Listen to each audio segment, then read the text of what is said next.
আমরা চলে আসছি টাইম স্কোয়ার শপিং মলে। টাইম স্কোয়ারে একটু হচ্ছে কেনাকাটা করব, প্লাস খাবো এখানে দুপুরের খাবার। দুপুরের না, ঠিক বিকেল হয়ে গেছে। এই যে আমার বাচ্চারা, আমি একটু জুতা কিনবো এখানে টাইম স্কোয়ারে আমার বড় ছেলে এবং মেজো ছেলের জন্য। তো জুতা দেখছিলাম, গিয়েছিলাম দুপুরবেলা। দুপুরবেলা আমরা বাসার থেকে হালকা পাতলা খেয়েছি, ভাবছি ওখানে যেয়ে আর একটু খাবো। তো খাবারের দোকানগুলো আমরা দেখতেছিলাম যে কি আসলে খাওয়া যায়। আর আমার এই ছোট্ট টুনটুনিটা হচ্ছে সারাক্ষণ লাকেজ ধরে আছে। এই যে এখানে ওদের স্টিম ফুডগুলো আছে, বাচ্চাদের পছন্দ মতো ওরা দেখছে কে কোনটা খাবে, ভিডিও আমি দেখাচ্ছি। তারপরে খাবারগুলো দেখতে দেখতে দেখতে দেখতে অনেকটা সময় পার হয়ে গেল, কিন্তু কোনোটাই ডিসাইড করতে পারছি না যে কোনটা আসলে খাবো, কোনটা খাওয়া যায়।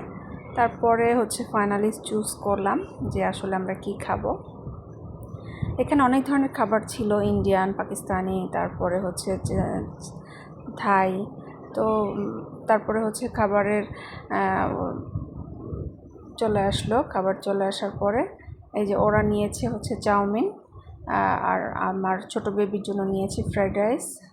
ছোটো বেবিকে ফ্রাইড রাইস খাওয়াচ্ছিলাম, আর বড় দুইটা খাচ্ছিল। তারপর আমরা এখান থেকে খাওয়া দাওয়া শেষ করে চলে গিয়েছিলাম হানিফাতে। হানিফাতে আসলে আমরা চকলেট কিনবো, সেই উদ্দেশ্যে গিয়েছিলাম। আমরা কি কি কিনলাম সেটা বাংলাদেশের ব্লগে যে আপনারা দেখতে পারবেন। আমাদের সাথে থাকুন, বাই বাই।